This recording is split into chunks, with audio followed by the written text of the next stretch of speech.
Kanthi paripurnanipun wedharing ngatur pangandika nuwun inggih panjenenganipun Bapak Ari Saifuddin Ketua DPR Kulon Progo bilih pinangka purwaning pahargyan ringgit purwa ing samangke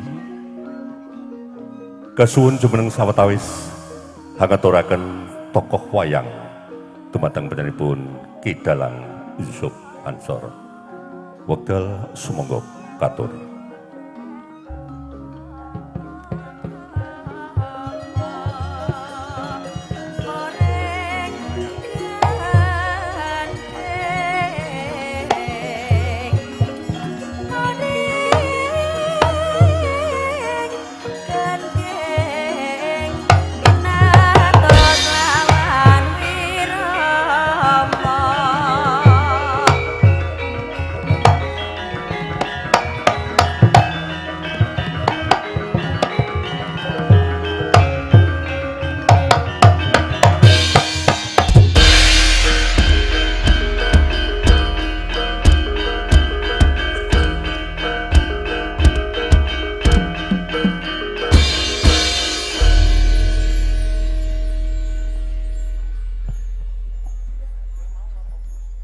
Mekaten serah terima tokoh wayang kinarya ing samangke purwaning pahargyan purwa tumuli pinurwakan dumateng sagung pinisepuh ingkang tansah amamardi martaweng budi luhung persesat Pak Kang Sinaroja linumpung dumateng sedaya boyaning kautaman mboten sube dumateng sedaya para pinisepuh Sih palilahi dipangestu ing samangkinipun mugi punapa ingkang sedyanipun gati panjenenganipun Bapak Kuswati dalasan Mas Fajar Gegana saged jinangka kang sedya jumbuh ingkang samya kinayuh saged kaesti kang kaudi sedaya pikantuk palilah sing Gusti ingkang murba ing dumati estu-estu ing dalu punika namung ngaturaken agunging panuwun saha ngaturaken kawilujengan awit saking rawuhipun panjenenganipun Bapak Wakil Bupati Kulon Progo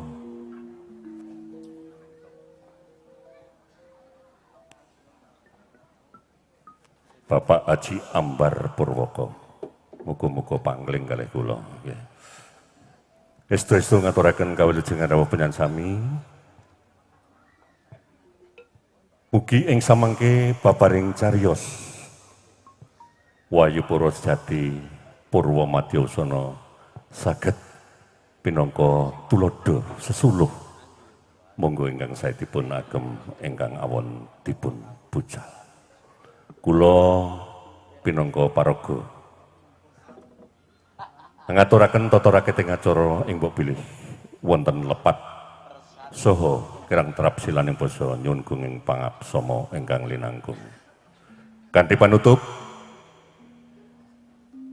Asesanti Amamayu Ayuning Bawana Jaya-jaya Wijayanti Sura Dira Jaya ning erat lebur dening pangastuti. Akhir kalam, assalamualaikum warahmatullahi wabarakatuh. Sugeng amresani, semoga katur dumateng pujanipun Dalang Ki Yusuf Ansor. Sumangga katur.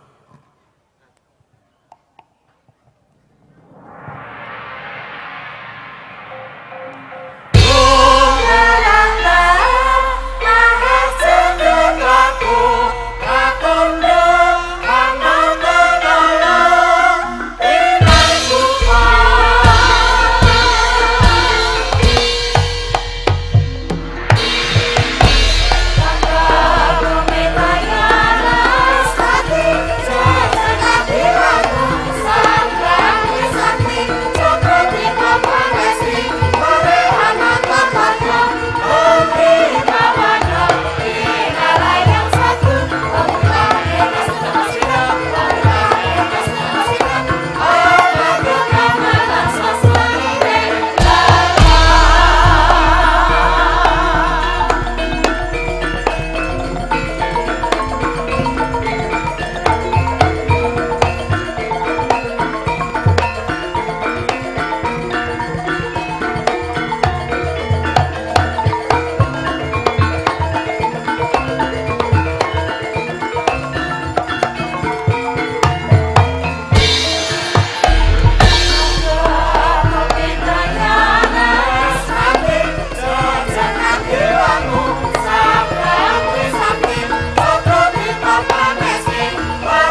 nyuwun pangapunten menika nampi jawilan saking ingkang megugati bilih dalu punika bahagian ringgit Apurwa Sedalu Natas wontenipun bintang tamu nuwun inggih Mbah Waluyo bintang tamu ingkang bagus dhewe mugi ing samangke saged angrensemaken lan andadosaken panglipur sawetawis sugeng dalu sugeng ambarisani nuwun nuwun nuwun.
langit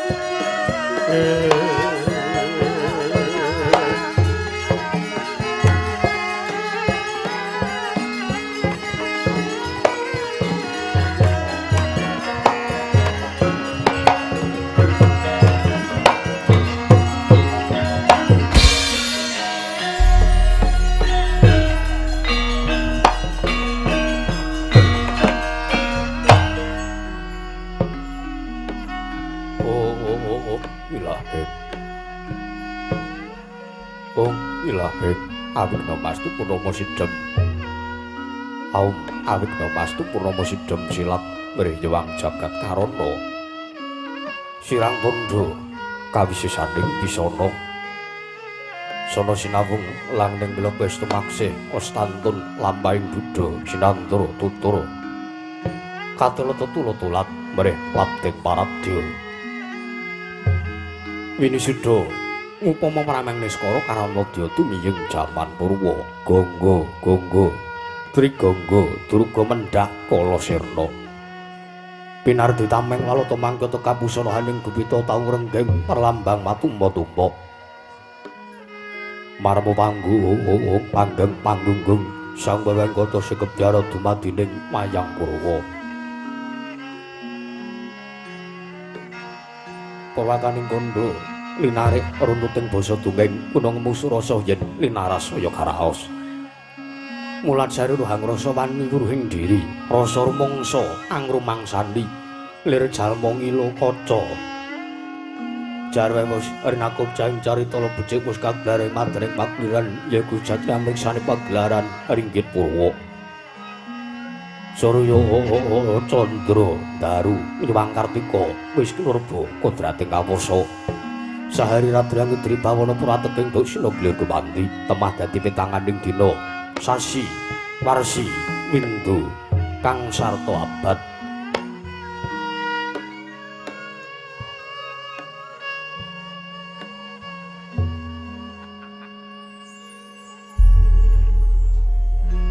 Petung lambang kartu mangkar toyo sinirambun toyo Jawa pating rempya dadu padang ing kutu-kutu walang atoga burun wono miang burun dewa benanan tanpa wicalan padang terwangan sinari sanggawa kernang karsa murbawani jagat mungging jagat wetan mungup-mungup mungging kalingan mukrabang merengangah lamun kaik sayan dirat-dirata bumi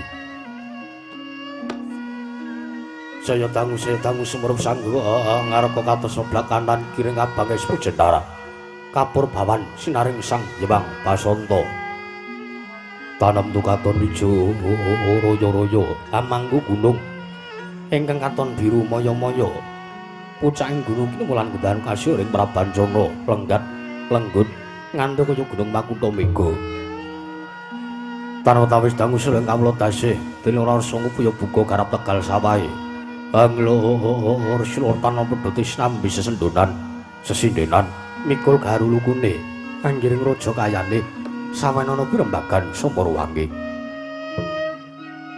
Sangga Ngarkasa dangu saya inggil wis katon melok sinari jagat dununging kiblat papat lor kidul wetan yang kulon sinaring jagat kang sami rebut yudha rebut ijo rebut kekuwung parandiri pangedatan wonten ingkang amadhani kekuwing paraja negari Ndrawati negari Dwaraka yen nang sinebut negari ing Jenggala Pura ya negari ing Jenggala Manik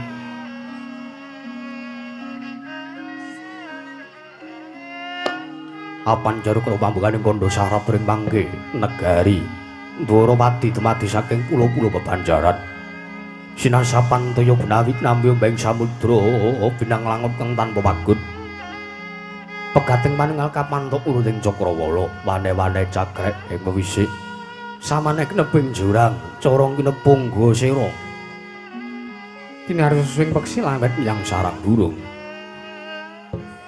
wonten ugi pasisiran tersasana jembar kebeganing pasir gumlaring garis pinggir tanam doang rembuyung royo-royo karang ditri rowi-rowiron klopo bumi subur pasiten pamur satengah tinandur kartu mangkar kawuryan dadi Gunung-gunung bebanjengan rangsang langit lenggah lenggok lambeng tiyo kang mijil saking sendang ning tirtane. Irine kang pinara para playune kang tinampi wadhuk binendung bendung kinaru hangleni sawah. Miwang pategalaning Narakisma. Mokal pangolahing tetani bebasan datanana bumi sak cekah ngengsela. Sadetinan kang mrekabi Pandhu Bathari Slagara Pasabinan. Yayaruk misarip kang pinangka pratiwi.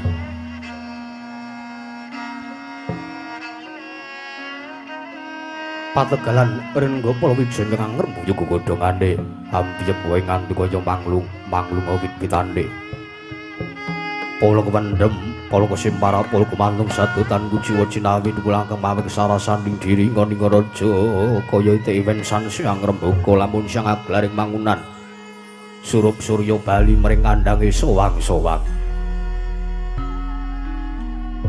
Tatanana carane kandhang nganggo kinanjing malang labet tebih saking tindak Durjana Cuti. Samya sayek seka kati. Akare luhuring nusa bangsa tuwin negari Ndwaraka. Wana ngimbangi gunung anggung Renaksa mril starun tumurun trah tumrah. Sadya dadi urip-urip kaning lingkungan. Langkung-langkung lamun tinaliti sampun samya samet mring sesanggeman sepen tebe saking tindak sansaya sinansaya. Wadana danane mumasnamatan daya dinayan. Sawiji cismapan sejating jejibahan kang pinuji temah mawujud manunggaling cipta rasa karsa kang satemah babar karya. Genging pinasake negaring Dwarawati nalika semulakya manjing maring jaman Kencana Panjang munjung pasir pawukir loh Jinawi Gemah Aripah Kartotata Turata Raharja Dasanegara kang gedhe bore padhang jagate dhuwur kukusi turtada puncarane turata kasusuring manca prajala sinenta wau ingkang asta pusana ngadil praja negaring Dwaraka wusana pernahe dhewe-dhewe. Lamun kethek arane Pragusa Buta Praceka Dewa wisik pandhita peparap lamun alindra warang ajejuluk nenggih Sang Rata Prabu Sri Bathara Kresna. Ya Sang Danardana, ya Sang Narayana, ya Sang Padmanaba, ya Sang Sri Wisnu. Nalindra pepakuning bumi ingkang anggun jejekaken kautaman ing sak juga lenggah ing madaring dampar kencana. Ora mantra-mantra Wente sipating Bathara Yaya Sang Hyang Bathara Wisnu ya Sang Hyang Bathara Suman dewaning katenterman Wijawantah. Binayang-bayang Sang Janing Prahapsara Om Yang Hapsari. Manggo ketanggung Joko paloro-loro. Ingkang sami ngambil upacara ing Prabon banyak dalang. Kacumas Dwi Panggo Kang Sarwa Retna. Sayek timur mani arenggeping mananggilan parandene mangke Sang Rata Prabu Sri Bathara Kresna arsa nampi rawipun Araka paring Mandura nenggih Sang Prabu Baladewa ya Sang Prabu Balarama parandene mangke Sang Prabu Baladewa menggeraken pilunggahipun senopati negaring Dwarawati satreng garba ruci yang lesan mura yang swala bumi nenggih Sang Raden Harya Setyaki ya Raden Harya Sencaki ya Raden Tambak Yuda ya Raden Yuyudana ya Raden Wresniwira ya Raden Singawulang Jaya ya Raden Bima Kunding pamungkasing paseban kadina milgahipun Arganyana Patih Udawa Widara Kandhang Yusang Resnenggara parandene mangke Sang Rata Arsa Murmani Pandhu genggeng dering awedharing lisan.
Nyewat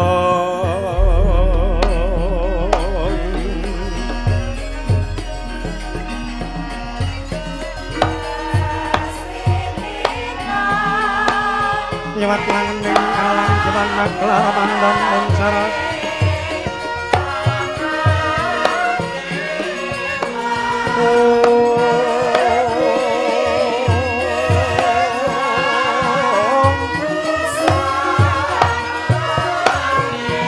Ingon leraka konan suram sorotepan akan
Sritinoning pasewakan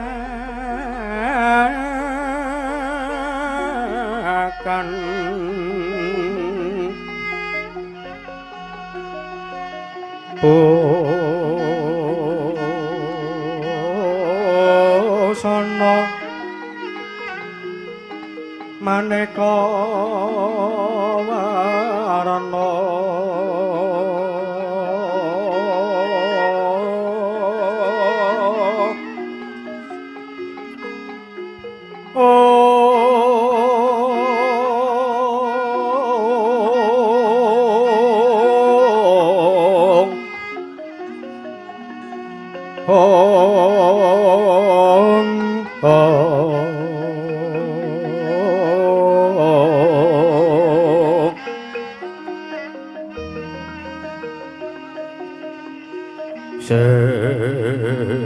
Sepak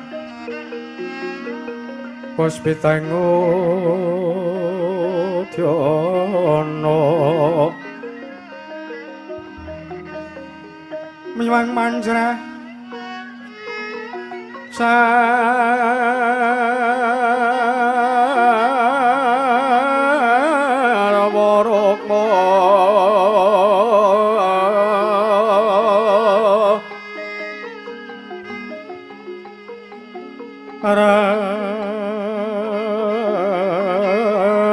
Ranggeng manik nara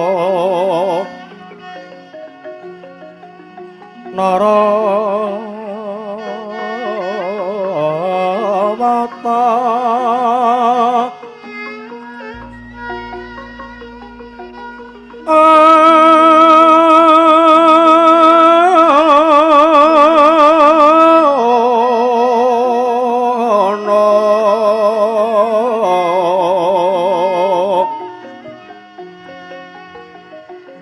Obro prabanyo kang sumirat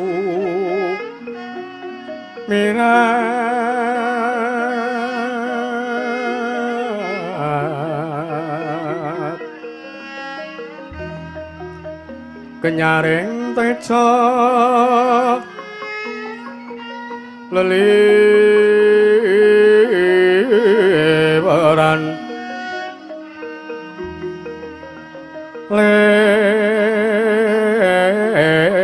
kilat sisireng tadet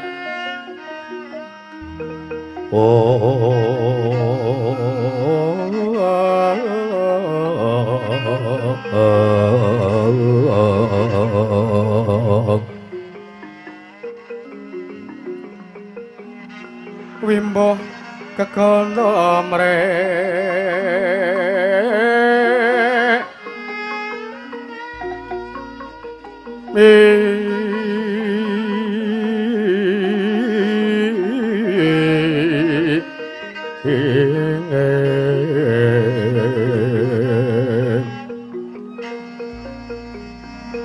Kati upeng maruta Kati upeng maruta manduk Saparan kang mangambar punggas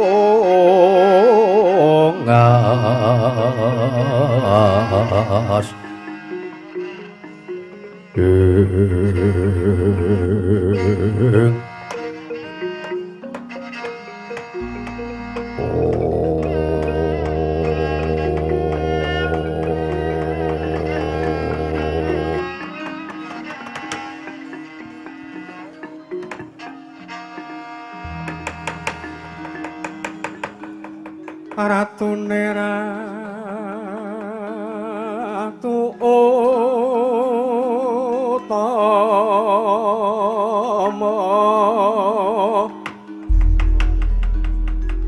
patihe patih linuwe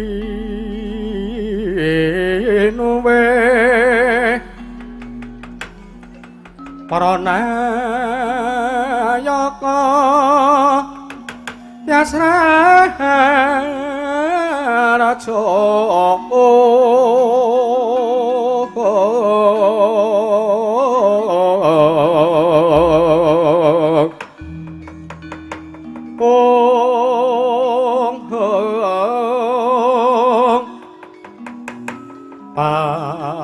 panekare pecek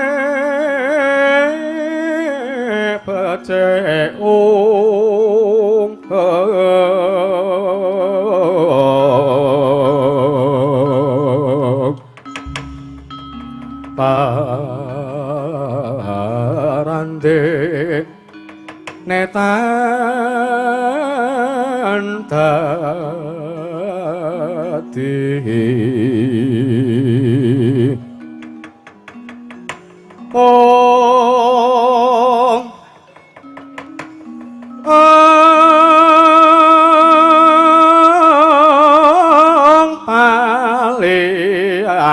sing kala bantu malah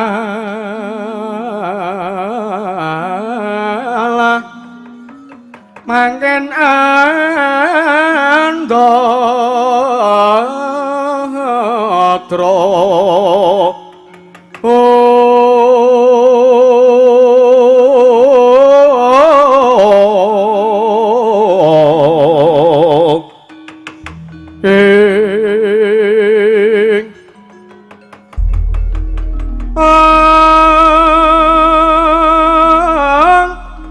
Robeta kang aripati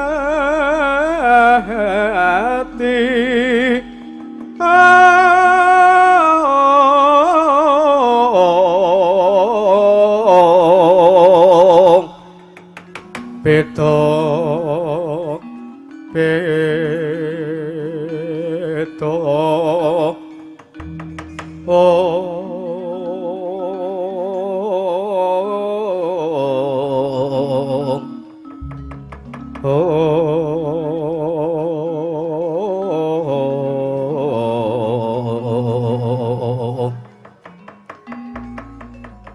aradane wong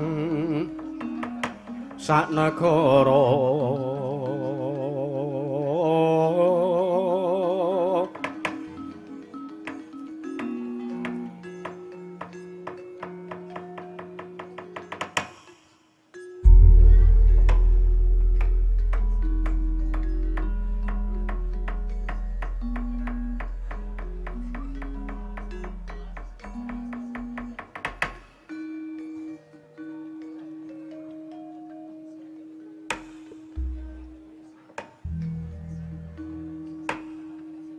niwang suksmana mangadili nuwih.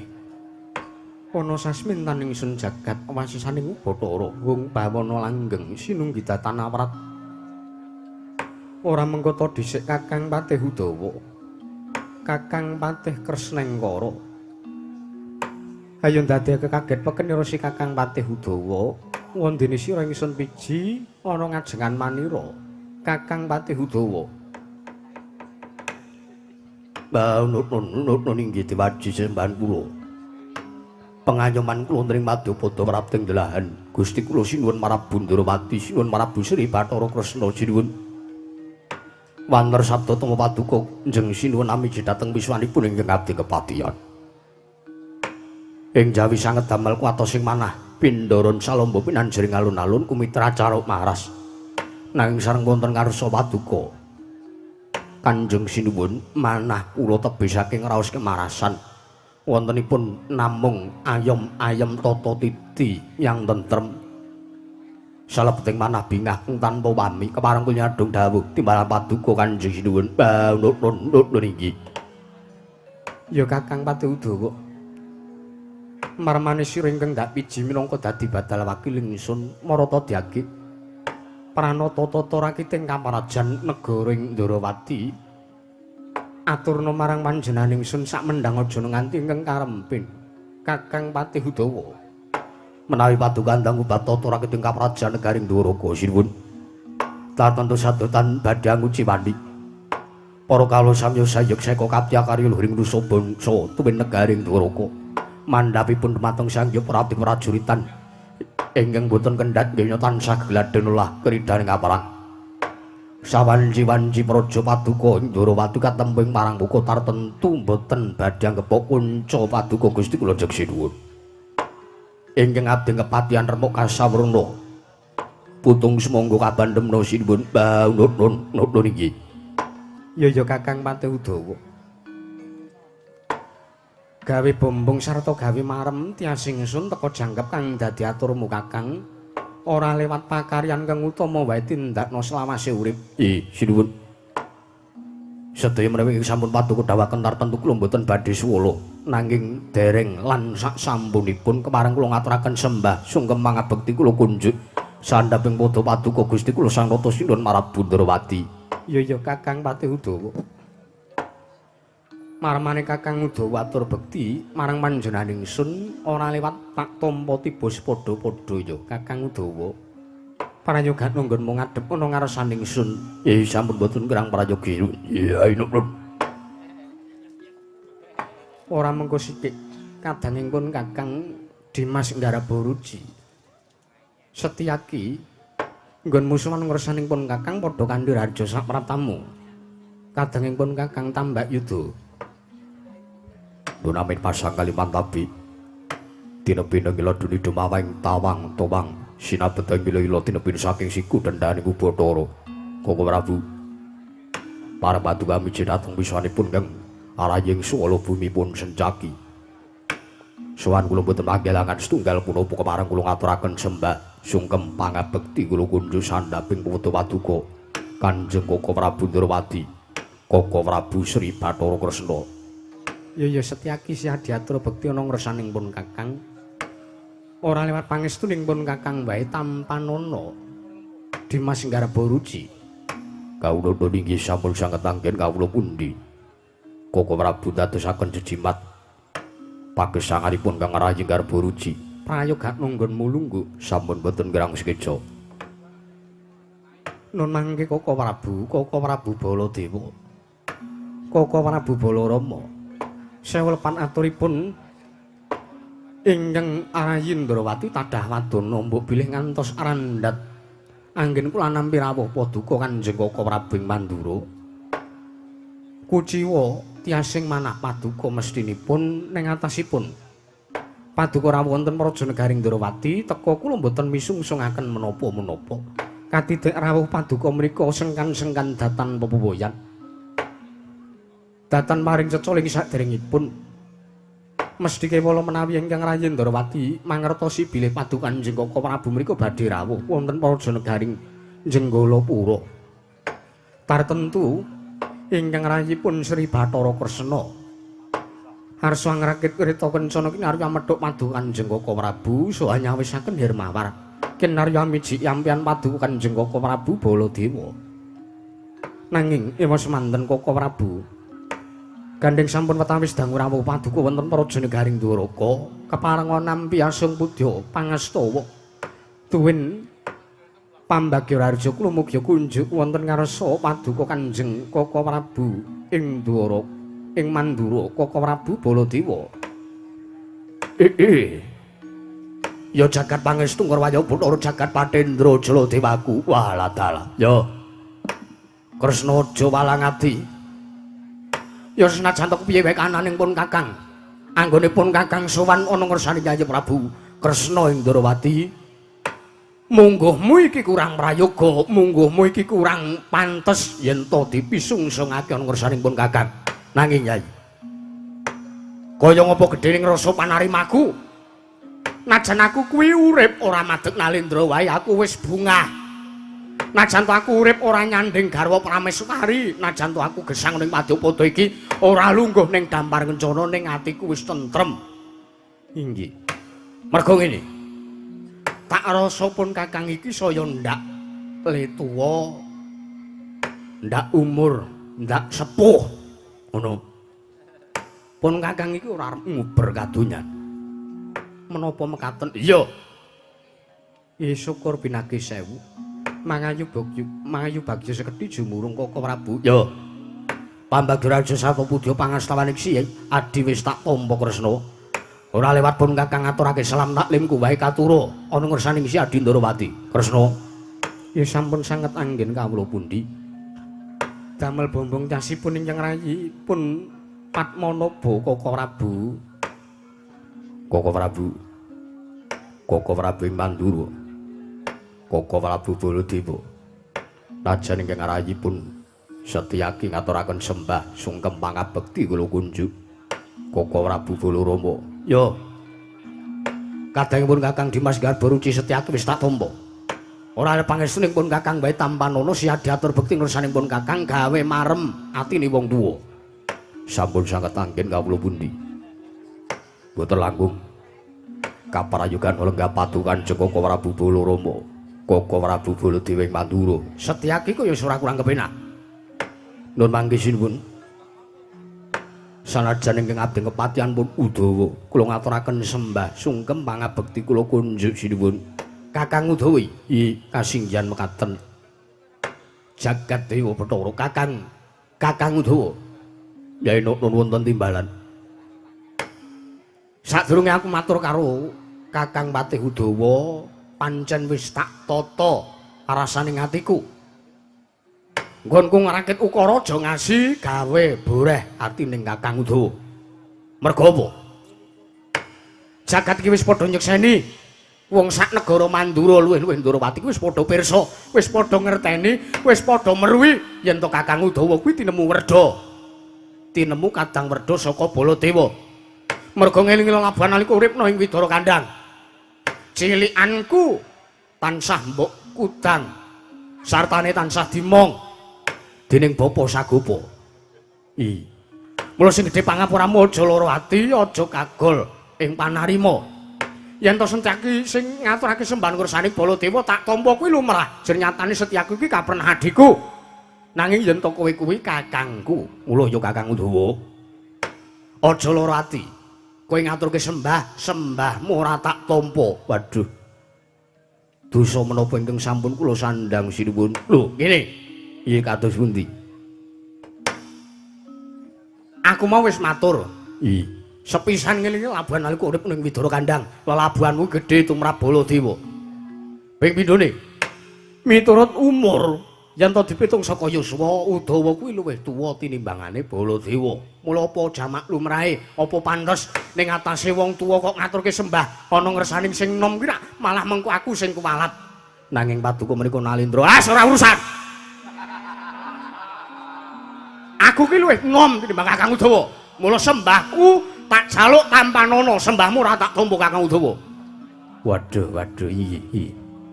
Wae iki sampun sinuwun. Kula menika menawi sampun midhanget paduka ngendika santak menika.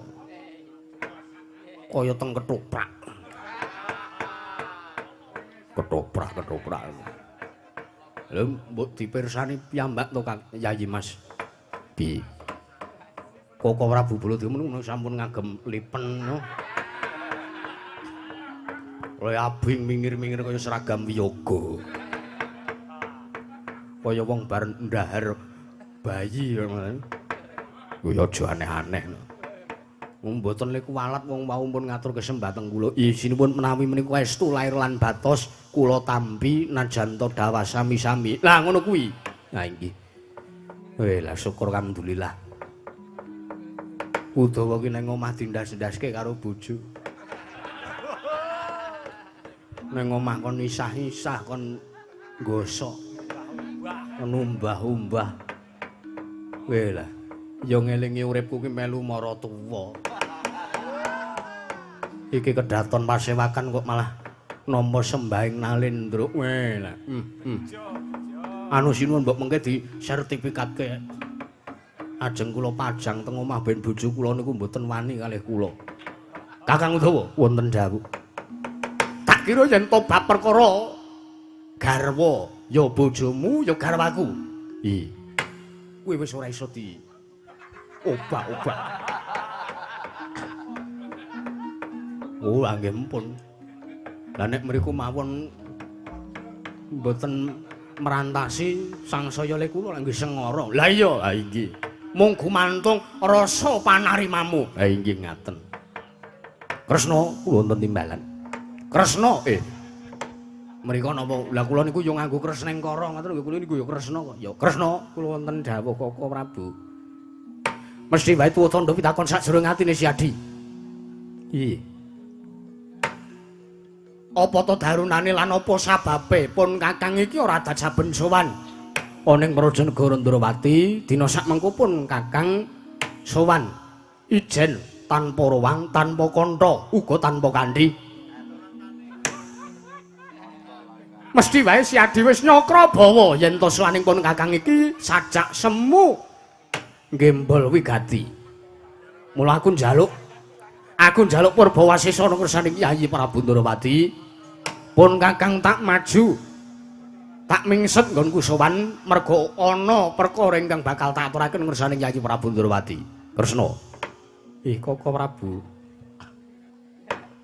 Kula ngrumaos sinajan kula jejer Nalendra wonten negaring Ndrawati, nanging menawi kula nampi rawuh padha Kanjeng Koko Prabu Baladewa menika tartentu sadaya wekdal saha Purbawasesa najan kula Nalendra nanging kawon kalian perbawanipun madu Kanjeng Koko Prabu Baladewa. Ayo. Pramila wekdal kasumanggaaken ingkang rayi badhe nungsung merta nganglungaken jangga nilingaken karna mastuti sabda tama dawuh pangandika madu Kanjeng Koko Prabu Baladewa. Koko Prabu anjrah ingkang puspita rum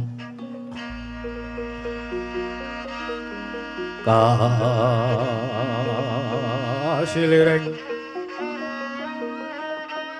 samirana mrek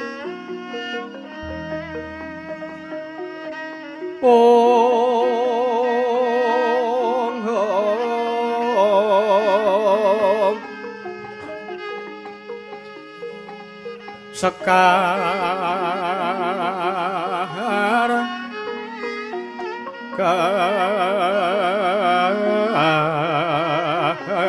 kadung ko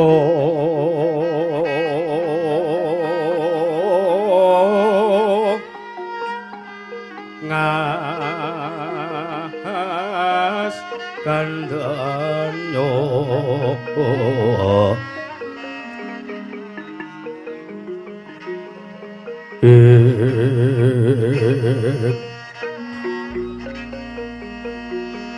baweh raras retnaning triya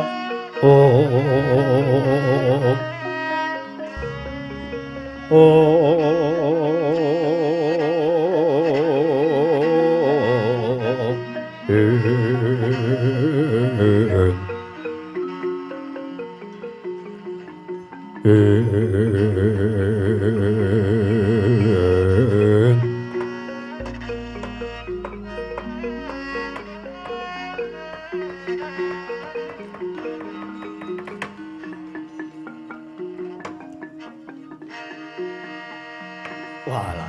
ya jagat pangestu ngora wayah Bathara jagat.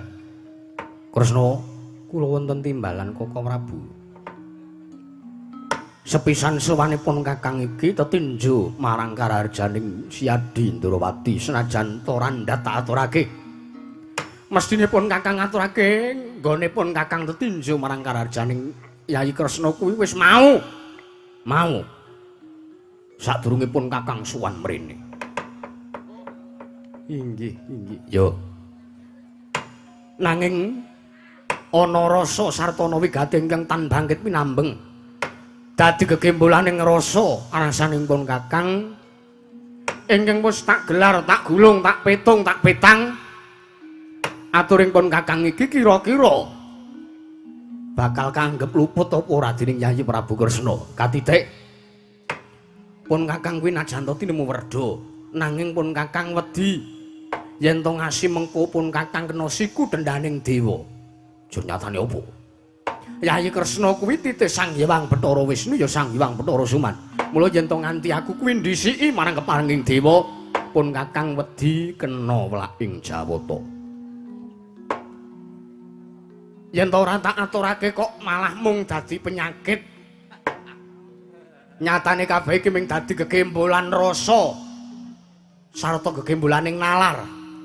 Merga lara laraning raga kuwi gumantung saka nalar. Yen to nalar kuwi tansah digunakake kanggo mikir sing becik-becik, yen to nalar kuwi wening. Yen to pikirane kuwi resik, ragane mesti ya bakal waras. Inggih. Kosok balene. Yen to pikiran kuwi kebak perkara ingkang saru, kuwi malah mung ngrusak raga. Inggih, leres menika Prabu, leres. Iya. Mula kepeksa pun kakang kudu matur ana ngersane Yayi Kresna senajan tomboh mengko dewa nganggep pun kakang dhisik keparengin dewa apa kepiye? Aku ora gagas. Merga iki wigatiku pribadi. Perkara kena saru siku ning dewa kuwi mengko urusanku karo sing gawe urip. Inggih. Ya. Menapa ingkang badhe paduka ngendikaken? Ha iki ngene. Bloko Suta Kresna. Telung candra kepungkur pun kakang iki nampa sasmitaning para Jawata lumantar pasumenan. Nalika semana dewa ngendika marang pun kakang. Wanter sadaning dewa liwat ana ing marganing pasumenan nalika semana aku didhawuhi supayane nggayuh kanugrahan. Inggih. Kanugrahan menapa? Engko sik. Dewa paring dawuh yen to pun kakang kudu nggayuh kanugrahan. Wondene kanugrahan kuwi mau mapane ana ing Astana Gada Madana. Monggo ana ing Astana Gada Madana kuwi papan pesanggraning para leluhur Turas Getih Mandura, kelebu Kanjeng Rama Prabu Basudewa. Ya wong tuaku ya Sudarmamu sinarekake mapan ana ing Astana Gada Madana. Mula ora aneh yen to pun kakang antuk sasmita kanggo ya mangkono. Merga ngene. Pun kakang iki kalebu putra pambayon saka Kanjeng Rama Prabu Basudewa. Kresna, sasmita saka para dewa sing tak tampa lumantar pasumenan iki mau bakal tak tanjake marang ngersane Yayi Prabu Ndrawati. Bakal tak tanjake nang ngersane Yayi Prabu Kresna. Kepiye? Munggo pamrayogamu lan kepiye munggo iku pratikelmu, Yayi. Nuwun sewu, Koko Prabu. Piye? Menapa para Jawata ingkang paring sasmita dhateng arsa paduka menika kula merdekaken kanugrahan menika wau sinebat menapa lan wujudipun menapa wanter kabar utawa sasmita utawa wangsit sing tak tampa cetha sardaning dewa ingkang lumantar jroning pasumpenan iki mau Kresna yen to dina sakmengko iki bakal ana tumibaning wahyu kang aran wahyu purba sejati. Mula ngene, sajejumlek urip ana ing alam padhang Baladewa kuwi urung tau kok sing jeneng gayuh suwijining wahyu. Mula gandeng sasmita sing tak tampa iki mratelakake yen to Baladewa kudu gayuh wahyu. Mula iki isa ora isa, saguh ora saguh Baladewa kudu kedunungan wahyu. Mula Kresna, Gandeng sira Yayi Prabu Ndrawati kuwi nalindra ingkang wasis ing samu barang lir. Aku tak njaluk tuntunan. Aku tuntunan supaya aku entuk wujuding wahyu purba sejati kuwi mau. Aku tuntunan Kresna. Dituntun nganti kaya mboten iso nemeti mawon. Udawa meneng. Iki kula menika niat kula nggih namung saur-saur manuk kemawon. Ya. Kowe mengko ya bakal entuk kanugrahan. Wah inggih syukur. Merga kowe kuwi uga turasing Mandura. Nggih, nggih. Nek isih uman, waduh. Ana terus mboten uman pripun. Mosok golek wahyu kedah teng warung Madura. Aja celemongan, mboten Yayi Mas, mboten. Aku njaluk dawuhmu Kresna. Koko Prabu. Iya. Lah kok gathuk kalian menapa ingkang kula tampi lan gathuk kalian menapa ingkang kula raosaken. Piye? Ana perkara apa? Kawuning ana Koko Prabu. Saptari kapengkering kang rayi Ndwaraka menika ugi nampi sasmitaning dewa. Wela dalak wela.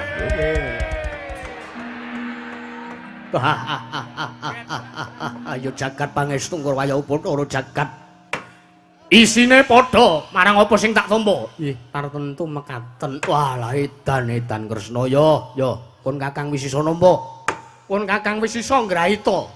Yen to Jawata bakal matedhake kanugrahan iki, mbuh mengko lumantar adhiku ya adimu si Bratajaya. Ya si Sembadra. Utamanipun Kakang banjur si Adi Yayi Kresna sarta Kakang Udawa mengko iki bakal antuk kanugrahan. Ah, syukur lah ngaten rak kula uman. Ya. Mergo niki rak pun genah to sinuwun. Genah apane? Genah bilih ingkang nampi sasmita menika turasing Mandura inggih paduka kalian sinuwun Ndrawati. Lah kula menika rak ugi kelebet turas Mandura. Iya. Mengke kula badhe pikantuk kanugrahan peranganipun wahyu purba sejati. Ya. Ning angkara takon karo kowe Kakang Udawa, kados pundi?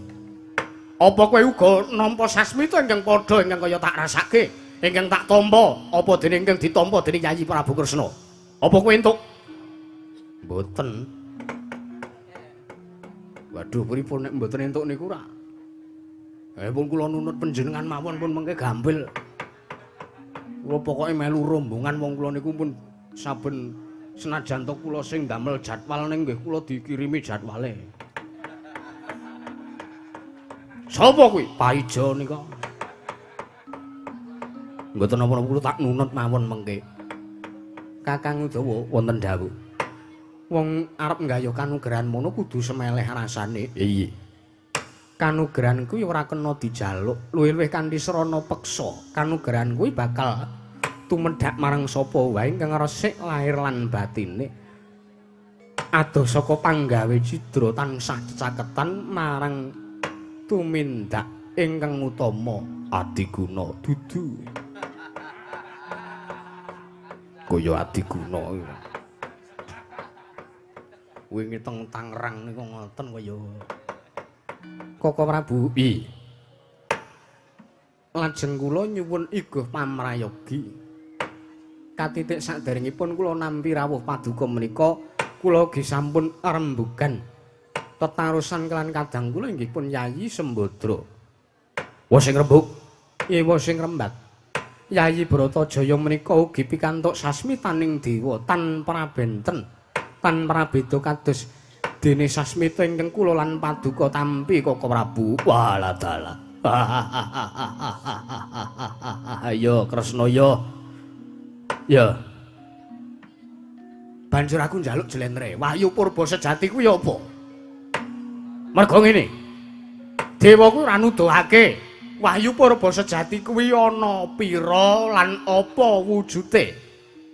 Jawata ora paring dawuh. Kula sagah matur nanging kula mboten wantun lho. Sebabe menawi kula ngantos matur peranganipun wahyu purba sejati ingkang kula tampi lumantar wangsiting Jawata, lajeng atur kula pun tampi dening paduka Kanjeng Koko Prabu Mangke wonten tetembungan ugi ingkang wonten ngarani bilih kebo nusu gudel. Nek kebone gelem nusu gudele ya gelem disusuhe ora apa-apa. Wong ki sing penting mung arai pangudine Kresna. Lho lah nggih, lho lah iya. Mung ngari kowe karo aku ki sarujuk apa ora? Kowe karo aku ki mathuk apa ora? Angen-angenku karo angen-angening si Adi Kresna kuwi gathuk apa ora? Nek kula gathuk, sembuh. Kowe arep gathuk ora gathuk sakarmu. Nggih. Wah. Mau disembah saiki diunek-unekke wis. Apa kelakon mulih bali isah-isah.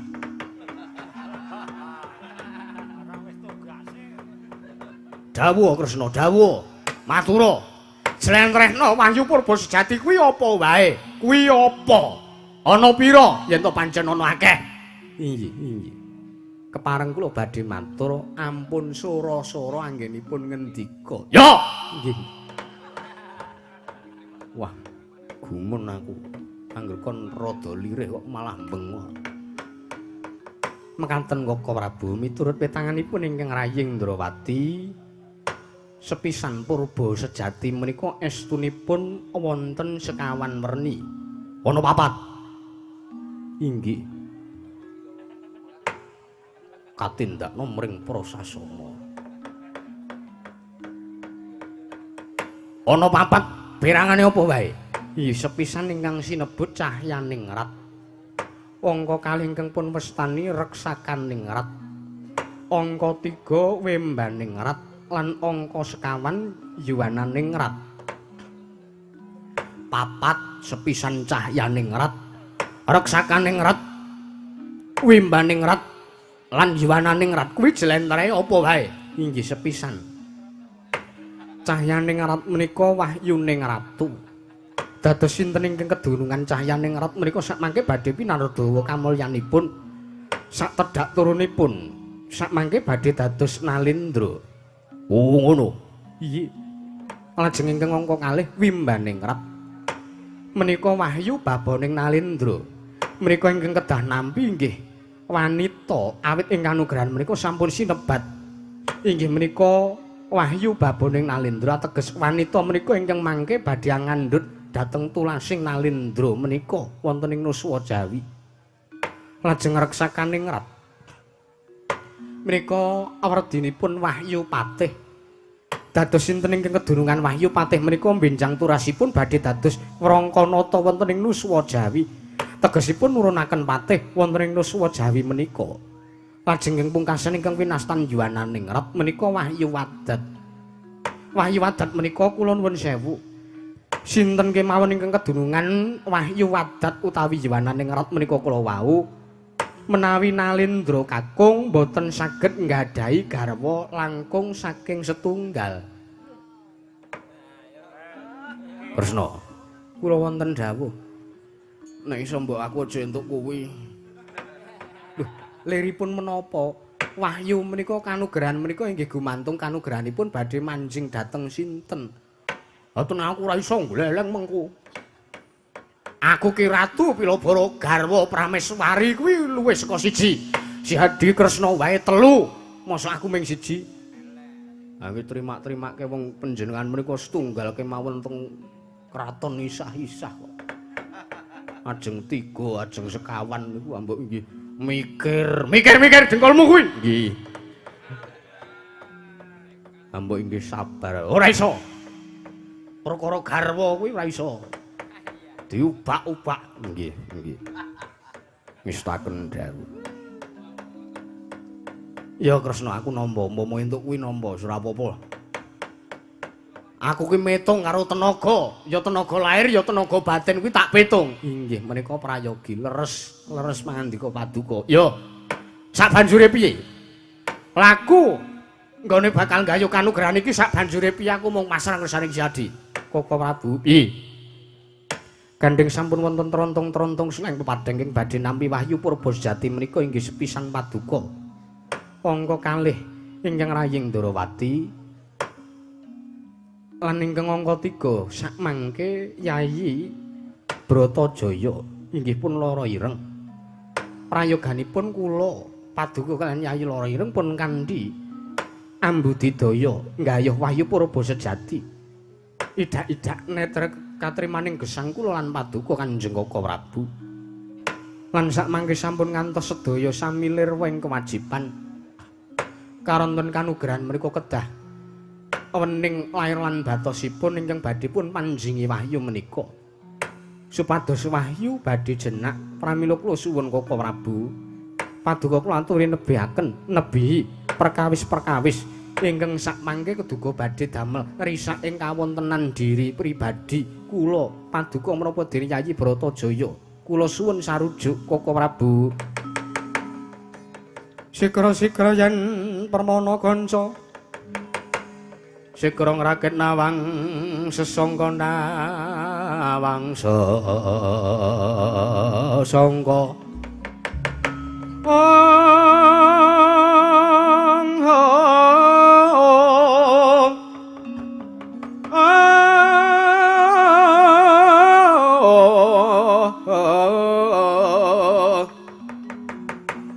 Nalendra mbek marwa sing sang katriku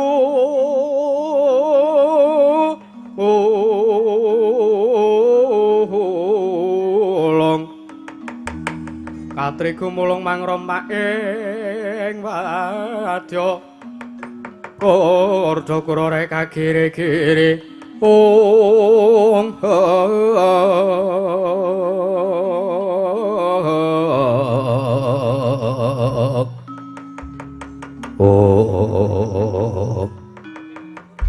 didemadaning pasewakan negaring Durawati. Nalika semanten ron-ronan datana ingkang obah samirana datana mampah. Sangka gang perbawaning Sang Nata Prabu Baladewa ingkang kagiat nampi pangandikanira ingkang rayi Dwaraka. Nalika semanten Gya tinambi lair turusing batos mewah sajuga sarujuk kalan merupi ingkang den dawuhaken dening Kang Rayi Sang Prabu Sri Bathara Kresna. Nalika semanten dadosaken kanyut kang pinangka warju. Kanut jaring waku aganten warju jaring wakeca. Nginanga durung abangi durung manjing dasaring pertala. Kasaru gegering jaba piyak ngarsa tangkeping mrika maseban bono amuk apa to kang dadi darunane lombo. Ora ana macan apa dri gajeng kang medhun saka wandilan. Kejawi amung Sawaning Nalendra saking tlatah sabrang Galeah kaya bareng nganti nanggap akar kaget kang samya mulat.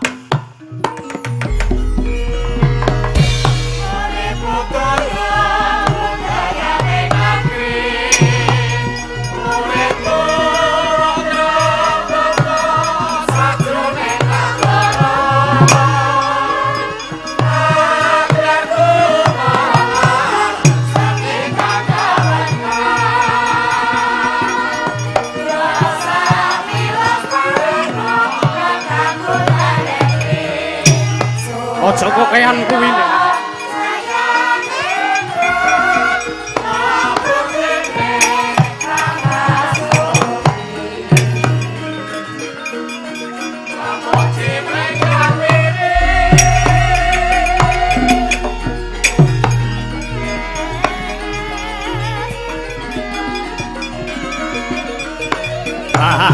Run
arom arom awane ngolari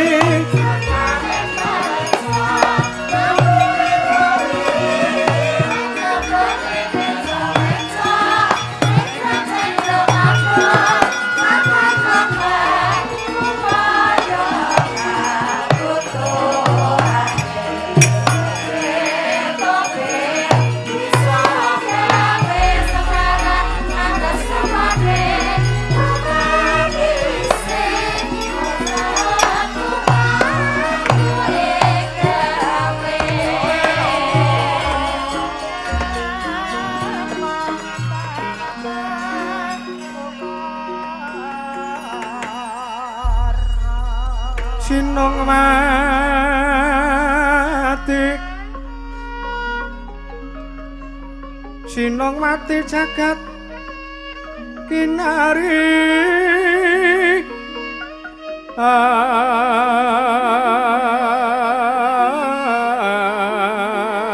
among mbak lumembak ombak ing samudra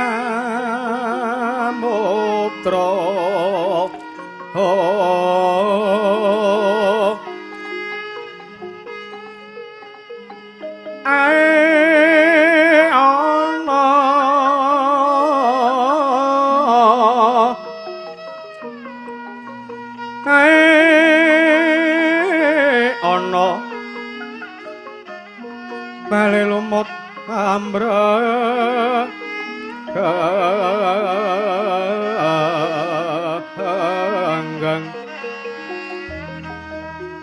awit dencengan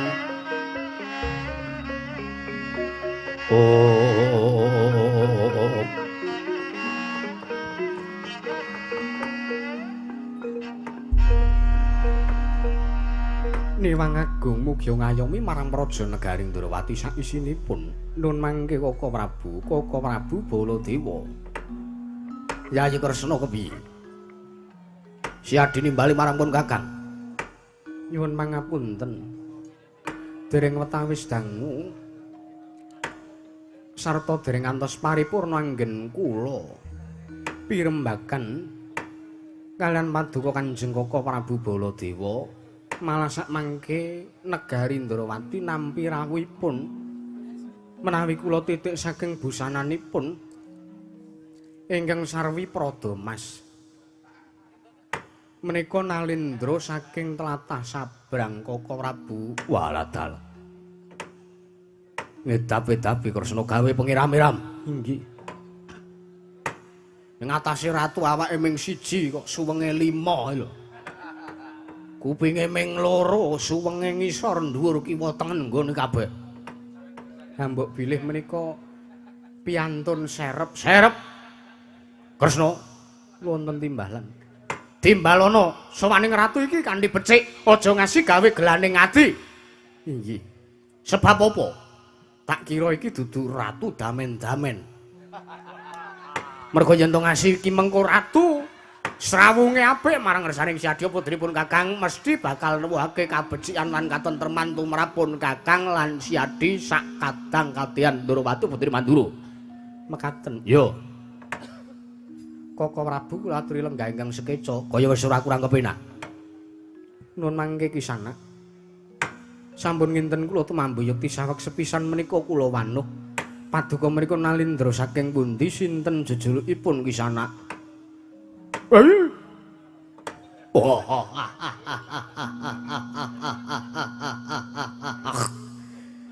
Ya jagat Dewa Bathara jagat Wangestu Ngara. Ya bandhaku ya donyaku ya amal-amalku dhewe. Isiwun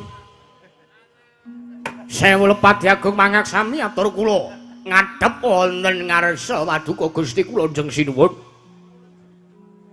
Prabu Duryudana. Wah, kleru iki.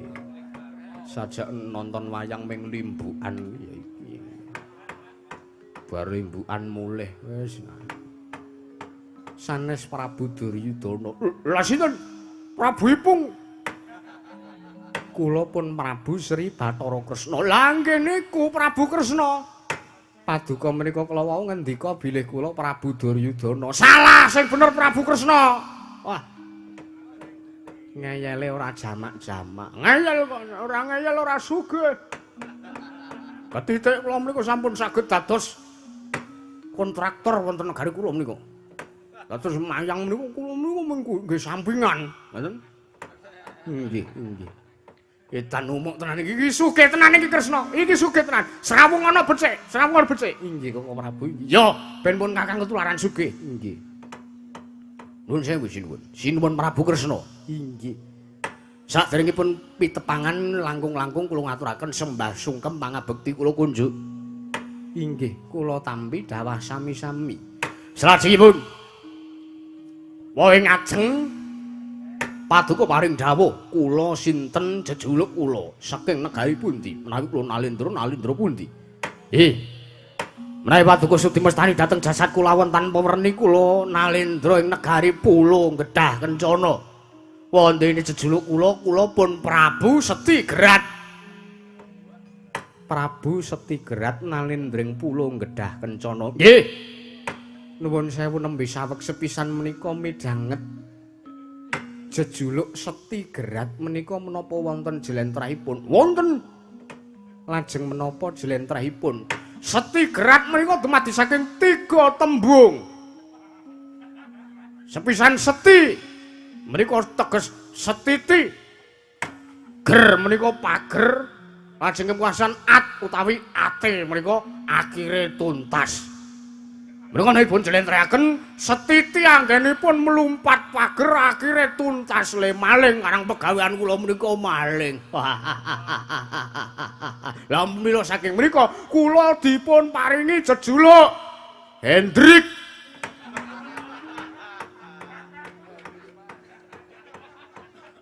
Kok saged Hendrik nika lho ngono. Setiti anggenipun melumpat pager akhiripun tuntas anggenipun maling. Kok saged Hendrik sanes Setigrat Hendrik menika ingkang mulas kula menika Hendrik menika. Inggih menengo pung engko ora tak bayar. Inggih sinuwun Prabu Setigrat. Inggih nuwun sewu salajengipun saderengipun kula matur Nalendra Tukmis ingkang lenggah teng mburi kula niki sinten? Nuwun sewu menika kadang kula Werda Nalendra Mandura sinuwun Prabu Baladewa. Wajian. Napa nggih jenenge? Inggih menika kadang kula Nalendra Mandura Prabu Baladewa. Wah dalah. Nggih niki Nalendra sing kondang galak. Inggih. Kondang galak niku mboten kok ateges galak le merantasi karya. Ning saderenge pilihan dados ratu dheweke niki galak. Janji arep mbangun iki, janji arep mbangun kuwi, nyatane mbasan dadi ratu lali kabeh sing diucapake niki Prabu Baladewa niki. Engko gek kowe apa jenengan kok ora? Wah, ora apa to. Guyon sinuwun guyon maton. Padake bagya guyon maton. Nggih. Kula ngaturaken sembah bekti kula kunjuk sinuwun Prabu Baladewa. Tak tampa pangestuku tampanana. Setigrat sampun sanget anggen kula pundi? Nuwun sewu sinuwun Prabu Setigrat. Wonten timbalan. Sampun ngantos kanggep kula lancang jernyata kula Nalendring Drawati. Keparengipun kula matur ngantos mekaten menika estining tekad kula badhe nyuwun dawuh Paduka. Anggenipun rawuh wonten Praja Negaring Dwaraka menika wonten wigatos menapa lan darunanipun menapa ingkang dadosaken sabab Paduka sinuwun Prabu Setigrat rawuh wonten Praja Negari ing Ndrawati. Lah menawi menika nuwun pangapunten. Kula mboten saged matur. Awit sowan kula wonten mriki menika namung badhe ngaturaken wujuding nawala. Wigatos kula menika kula aturaken wonten saklebeting nawala. Awit menapa? Saru dinulu menawi dipun pidhangetaken dening piyai kathah. Saru dinulu menawi dipun mangertosi dening sakathahing para lenggah.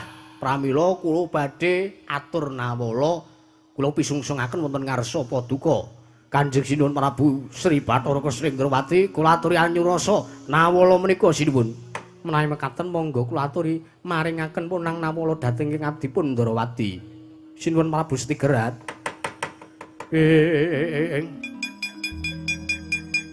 Majeng Siti Gong Siti Tanaya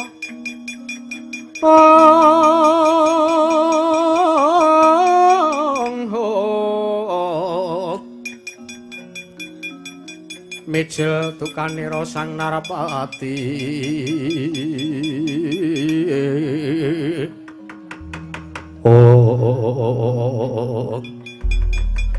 nalika semanten tinampi punang nawala saking Sang Prabu Setigerat dening Nata Ndrawati Sang Prabu Sri Bathara Kresna nalika semanten nawala urut sinurasa sawiji mbaka sawiji ngantos telas tulising nawala nalika semanten dadi kagat kadra kasan Tyasira Nata Ndrawati nyumurupi surasaning nawala ingkang sajak damel bingung raos sing manah nalika semanten ya kagiat kadrogasan kagiat risang kapirangu nanggul kinempet kaempet dosang retnaning bawana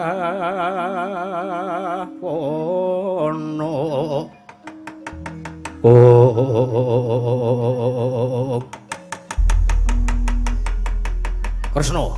kula wonten dawuh Koko Prabu Baladewa ora kesik tak waspadake mbasan Siadi nampa nawala saka Prabu Setigerat tak sawang Siadi lah kok dadi mbranang pasuryane ning apa surasane nawala piye Jlentrehna aku tak krungu iki Koko Prabu kula badhe matur kula mboten duka nanging kula namung kagiat kemawon teka wonten alindra ingkang wantun tetek lair lan batosipun piye surasaning nawala piye ih kepareng matur nanging paduka sampun ngantos duka ora yen to kuwi becik aku arep nesu nanging yen to kuwi ngembet marang karajaning praja negara Ndrawati gedene Mandura gedene kawulamu pun kakang bakal pasang pager betis ih Jlentrehna isu rasaning nawala kula aturi midhangetaken Koko Prabu surasaning nawala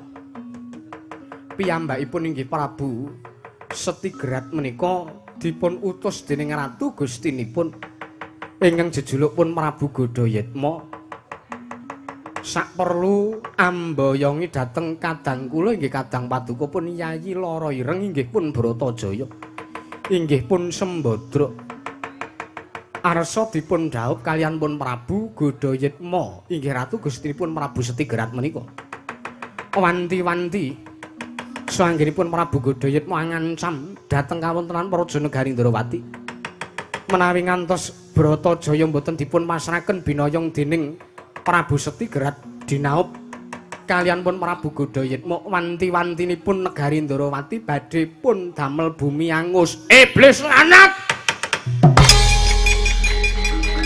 wah edian drohon menungsa golek perkara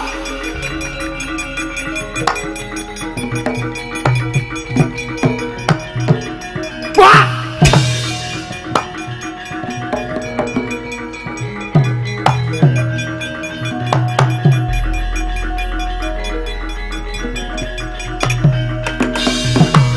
Sarawa Sri Baladewa sasat yuta kacipuhan tedas gaman kabedhil mimis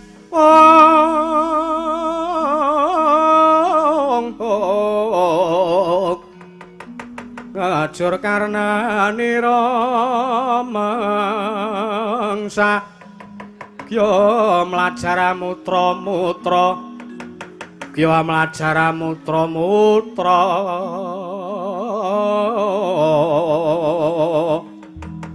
Hei, Setigerat Nuwun sewu Mboten pangling sinuwun Prabu Baladewa ingkang majeng.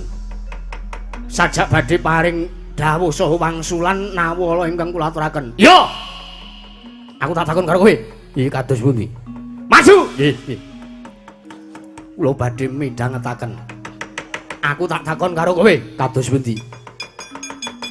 Nggonmu ngaturake nawala, nggonmu masrahke nawala ngersani Yayi Prabu Kresna iki mau nawala nalika kowe mlaku ning dalan tok suwek dluwange apa ora? Nuwun sewu. Dipun suwek dluwangipun mriku. Wah, ratu goblok. Kowe ku ora mudeng sasmita. Tegese disuwek dluwange kuwi tok buka isining nawala terus mbok waca ngono ora? Oh, mboten bagus. Bagus. Teges kowe lahir batin, kowe tanggung jawab karo ratumu sing jeneng Prabu Godayetma. Lho. Kula menika Nalendra telukan ingkang setya bekti marang ratu Gusti kula. Bener. Nanging kowe ora sandadak api-api ora weruh. Kowe ora sandadak api-api ora ngerti. Anane aku mene wangsulan aku bengok-bengok kaya ngene iki mergo aku nesu karo dapurmu. Lho. Luput kula napa? Dosa kula napa? Luputmu kowe drohon. Lho. Sebabipun menapa kula kok drohon? Kowe ngerti ora? Kados pundi? Isining nawala kadangku Bratajaya arep diboyong karo kowe. Kowe diutus kon boyong Sembadra. Nggih. Kowe diutus kon boyong Sembadra ning negarane ratu Gustimu, nggone Prabu Godayetma. Kuwi arep dirabi. Yen ta iki mengko ngasi Bratajaya ora diwenehke karo dapurmu. Negara Ndrawati arep dibumi angus karo Prabu Godayetma. Bener apa ora? Caca muntap lerek nentap duka yayasinipi.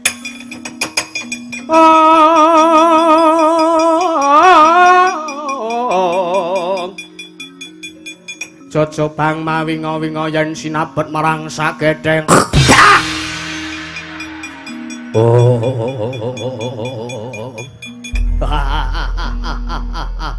Lante panggrahi tamu Prabu Baladewa. Yo, tak ajangi jembar. Saiki tak buka lorengku, tak buka gedhanku. Anane aku sowan mrene iki aku ora arep gawe becik. Anane aku sowan mrene iki ora arep gawe perkara apik. Ning mandan wis tak niati. Negara Ndrawati dadi ajanging pasulayan. Mbok kira aku muni nek aku ora ngerti surasaning nawala, mbok kira kuwi aturku tenanan. Ora. Widu tenan iki. Mbok kira dagik-dagik aturku iki mau tenan. Gak. Gak babar pisan ora. Pancen wis tak ajangi jembaranane aku tekan kene iki arep gawe kisruh. Mergo aku arep nyoba sing jenenge Prabu Kresna ki jare titih Sang Hyang Bathara Wisnu, jare ndek senjata cakra, jare ndek pusaka ampuh. Kepasan ning sampeyan. Sampeyan ki jare ratu sing kondang galake, sampeyan ki ratu sing kondang wengise. Ndek pusaka jenenge Nenggala. Cangkeman. Iblis lan manungsa ora tatanan lakon nantang perkara. Santri maker beres. Drohon. Strayoli bintang laut menungsa ratakan. Hei, Koko Prabu.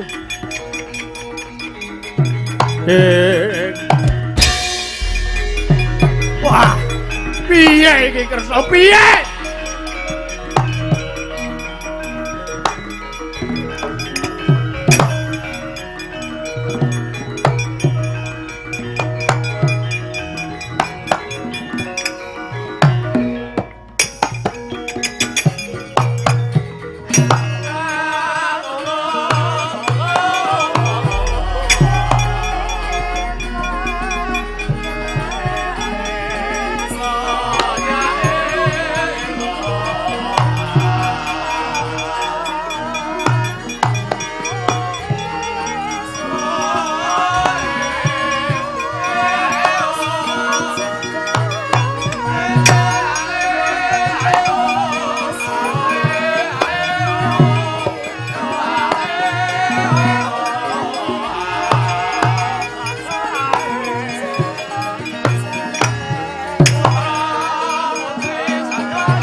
sinayang gelung mangruk mining cakra kumitir mijil saking asta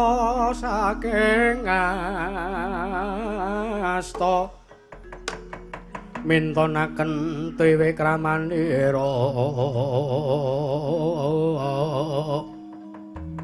oh Koko Prabu piye wah jan muntap atiku walah edan piye iki Kresna piye perkara kaya ngene iki kepiye nuwun sewu tiyang Jawi menika kedah ngugemi tembung aja gumunan aja kagetan sarta aja aleman menika kedah dipun ugemi ya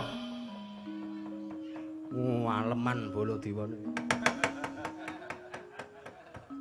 asem ki walah edan Kresna di ngapura ya Yayi inggih paduka menika menawi menggalih utawi menawi ndadaki perkawis kok kanthi rasa pangrasa ingkang kados mekaten menika kula wau tundhanipun malah mboten becik paduka piyambak ingkang kewirangan. Heeh, wirang aku. Walah edan. Ning aja tok pambengi. Ratu kaya tak tigas janggane Ratu Drun kae. Nuwun sewu. Nuwun sewu. Paduka menika rawuh wonten pundi? Ning negaramu, negari pundi? Ndorowati. Sopo nyampar gelas ya?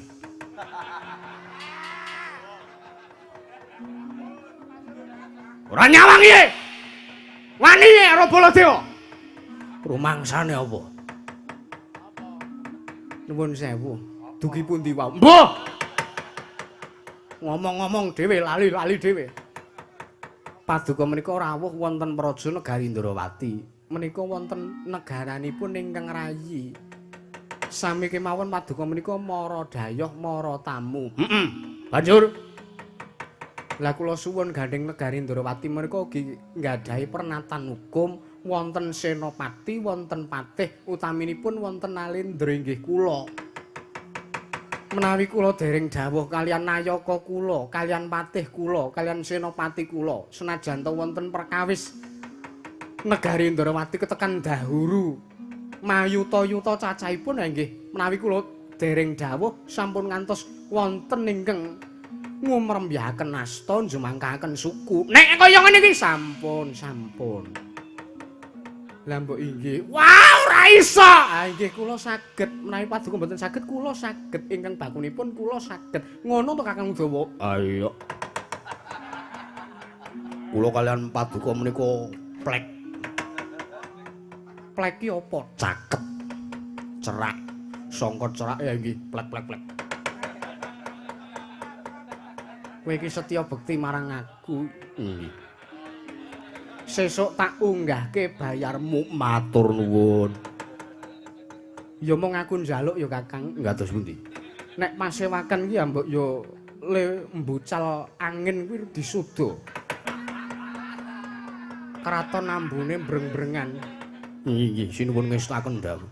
Ngenjing kula subale ngangge semen. Koko Prabu, piye? Sampun. Kula suwun maduka kaliyan kula menika menggalih babagan kanugrahan kemawon. Menawi perkawis ratu menika kula wau cekap kadang kula sencaki kemawon ingkang sampun merantasi. Ya wis, nek ngono nek wis tok pasrahke senopati, sencaki wis tok pasrahi tanggung jawab, aku mundur, aku manut. Mung kari mikir kepiye nggone bakal ngandhi Sembadra ya Bratajaya sowan ning Astana Gadamadana. Menika ingkang langkung wigati. Setyaki, kula wonten dawuh. Tak jaluk ratu kae mau undurna. Keparengipun. Nanging tak jaluk aja ngaji ana tetesing ludira. Oncating nyawa ya Setyaki, ngestaken dawuh, benjang menapa kabidalaken. Marata diake tak paringi Purba Wasesa dina sakmengko budala. Nyuwun pamit madal pasilan. Sing ati-ati aja kaya bocah cilik. Kakang Udawa semono uga. Bubarna kang padha seba ingsun kundur ngedhaton non ngestaken dawuh sinuwun Koko Prabu monggo kula kanthi kembul bujana Andrawina wonten salebeting kedhaton negari ing Dwaraka. Ayo tak kanthi Kresna.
purna gatining mananggilan. Arsa sang nata kundur angedhaton jelok saking damparang kencana kinabit gamparan gading. Kadharaken sang jaring meromban jadi manggo ketanggung Joko paloro-loro ingkang samya ngambil upacaraning keprabon. Katurunan saking Mandra tindaknya sang Sri Naranata. Yaya Jawata kairing Widodara Widodari.